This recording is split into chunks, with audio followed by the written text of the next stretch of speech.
أعوذ بالله من الشيطان الرجيم بسم الله الرحمن الرحيم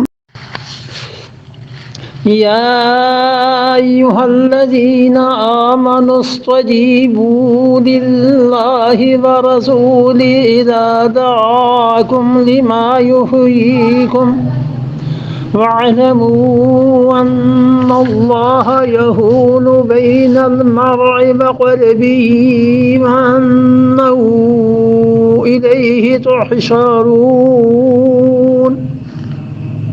یا ایھا الذین آمنوا، اے ایمان والو، استجیبوا للہ، اللہ کا حکم مانو، وللرسول، اور رسول اللہ صلی اللہ علیہ وسلم کا حکم مانو، اذا دعاکم، جب رسول اللہ صلی اللہ علیہ وسلم تمہیں اپنی طرف بلائیں تو نبی کریم صلی اللہ علیہ وسلم کا حکم ماننا. کیوں؟ لما یحییکم، تاکہ رسول اللہ صلی اللہ علیہ وسلم وہ تمہیں زندگی عطا کر دیں. ان کے پیغامات میں زندگی ہے، ان کا حکم مان کے چلنا، انہوں نے جو پیغام دینا ہے تمہیں اس کی قدر، اس کا احساس کرنا، کیونکہ ان چیزوں میں زندگی ہے. رسول اللہ صلی اللہ علیہ وسلم کے بلانے میں یہ بات ارشاد فرمائی. امام بخاری رحمۃ اللہ علیہ نے سورہ انفال کی جو تفسیر بیان کی ہے اس میں ایک حدیث آتی ہے جو اس آیت کے مطابق ہوتی ہے، تشریح اس کی. حضرت ابو سعید معلہ رضی اللہ عنہ ہیں اور ایک ابو سعید خدری ہیں، وہ اور ہیں، یہ اور ہیں.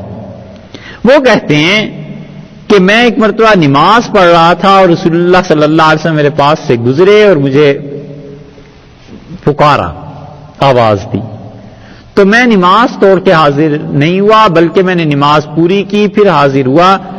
تو رسول اللہ صلی اللہ علیہ وسلم آیا، جلدی کیوں نہیں آئے؟ تو میں نے عرض کیا کہ اللہ کے رسول نماز پڑھ رہا تھا.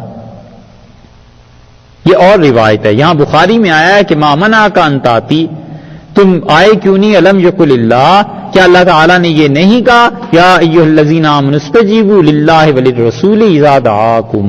یہ آیت رسول اللہ صلی اللہ علیہ وسلم نے پڑھی اور فرمایا اللہ نے نہیں کہا کہ ایمان والو جب اللہ تعالیٰ تمہیں بلائے اور اس کے رسول صلی اللہ علیہ وسلم کیوں بلائیں؟ لما یحییکم، تاکہ تمہیں زندگی عطا کر دیں، تو تم جلدی کرو، لپکو ان کی طرف. تو میں چپ ہو گیا. پھر حضرت صلی اللہ علیہ وسلم فرمایا لَأُعَلِّمَنَّكَ أَعْظَمَ سُورَةٍ فِي الْقُرْآنِ قَبْلَ أَنْ أَخْرُجَ، میں تمہیں قرآن پاک کی سب سے بڑی سورت بتاؤں گا اس مسجد میں نکلنے سے پہلے. اور پھر رسول اللہ صلی اللہ علیہ وسلم چلے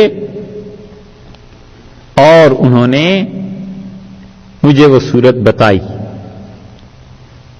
امام بخاری رحمۃ اللہ اس کے بعد روایت لائے ہیں کہ معاذ کہتے ہیں رضی اللہ عنہ کہ سمع ابا سعید رجلا من اصحاب النبی صلی اللہ علیہ وسلم بہذا، میں نے اس حدیث کو سنا رسول اللہ صلی اللہ علیہ وسلم کے صحابہ رضی اللہ عنہ میں ابو سعید جو تھے ان کے متعلق کہ یہ بات ہوئی تھی. وقال، اور اس روایت میں یہ بھی آیا ہے کہ ہی الحمدللہ رب العالمین، رسول اللہ صلی اللہ علیہ وسلم فرمایا یہ الحمدللہ رب العالمین سب سے اچھی صورت ہے قرآن میں. السبع المثانی، وہ 7 آیات جو بار بار پڑھی جاتی ہیں. تو اللہ تعالی نے فرمایا کہ دیکھو جب تمہیں اللہ بلائیں اور اس کے رسول صلی اللہ علیہ وسلم بلائیں تو نستجیبو، جلدی کرو ان کی بات ماننے میں. اس لیے آدمی اس آیت سے ثابت ہوتا ہے کہ نیکی کا کام جلدی کرے. بس ذرا سا سوچ سمجھ لے کہ مجھے یہ کام کرنا ہے، پھر اسے ٹلائے نہیں. اگر ٹلائے گا تو پھر شیطان وسوسے ڈالے گا، کیا کیا چیزیں پیش کرے گا.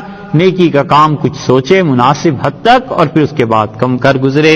اسی لیے کسی نے کہا من نمی گویم زیاں کن یا فکر سود باش، میں تم سے یہ نہیں کہتا کہ زیاں کن نقصان کرو یا اپنے نفع کی کوئی فکر کرو، میں ان دونوں باتوں میں نہیں کہتا. میں یہ کہتا ہوں کہ ایز فرصت بے خبر، یہ جو فرصت زندگی کی مل گئی ہے نا اور تم اس کی قدر نہیں کر رہے ہو، در ہرچے باشی زود باش، جو بھی کرنا ہے جلدی کر لے. عمر ختم ہو رہی، وقت ختم ہو جائے گا. ہرچے باشی زود باش، جو کرنا ہے تو نے جلدی کر، وقت کا بھروسہ نہیں. زندگی کا بھروسہ نہیں. بما یحییکم، تاکہ وہ تمہیں کیا کریں؟ زندگی دے دیں.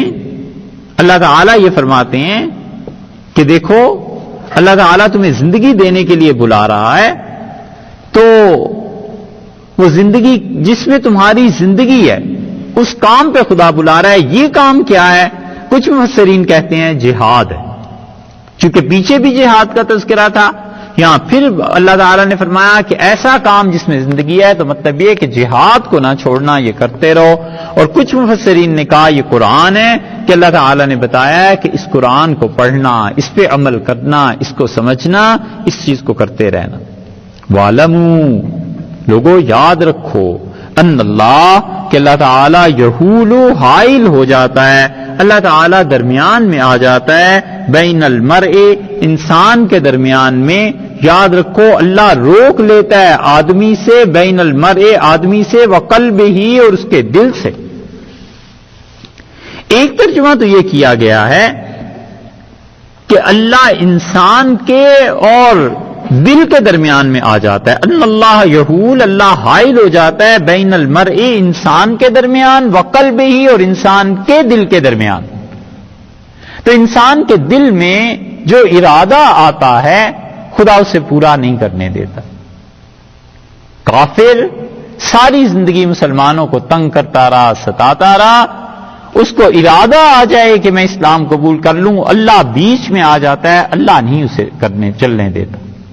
اور مومن کفر کرنے لگے لیکن ساری زندگی محنت خدا کے ساتھ تعلق کرتا رہا ہے، اللہ بیچ میں آ جاتا ہے، اسے کفر کی طرف، گناہ کی طرف نہیں آنے دیتا.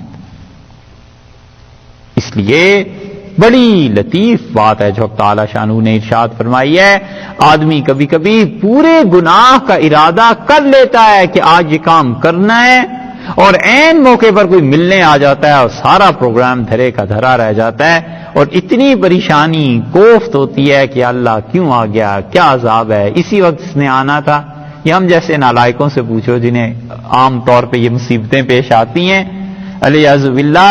لیکن حقیقت یہ ہے کہ اللہ روک دیتا ہے، اللہ تعالیٰ ہٹا دیتا ہے کہ تم سے یہ کام ہوگا ہی نہیں، تمہیں یہ کرنے ہی نہیں دینا.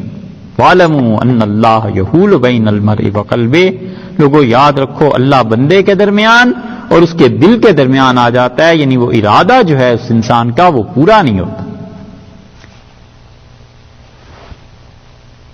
اور اسی لیے اس کا ترجمہ یہ کیا ہے کہ اللہ روک لیتا ہے آدمی سے اس کے دل کو، یعنی دل کا جو ارادہ ہے وہ پورا نہیں ہونے دیتا. وَأَنَّهُ إِلَيْهِ تُحْشَرُونَ، اور یاد رکھو تم اللہ ہی کے پاس سب لوٹ کر پہنچو گے.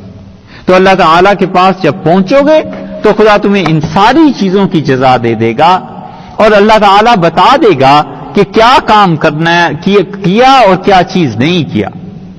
اس لیے اللہ کا جب حکم سنو تو دیر نہ کرو. اس وقت میں تو دل ہے کام کرنے کا، پھر دل رہے نہ رہے، اور دل اللہ کے ہاتھ میں ہے. اور اللہ تعالیٰ اول تو کسی کے دل کو نہیں روکتا، لیکن جب بندہ سستی کرتا ہے تو اس کی سزا میں خدا روک بھی دیتا ہے، اور جب ضد کرتا ہے تو اللہ اس پہ مہر بھی لگا دیتا ہے. اس لیے فرمایا ہے کہ جلدی کرو، اللہ کے حکم کی تعمیل کرو. نیکی کا جب خیال آ جائے آدمی کو چاہیے کر گزرے.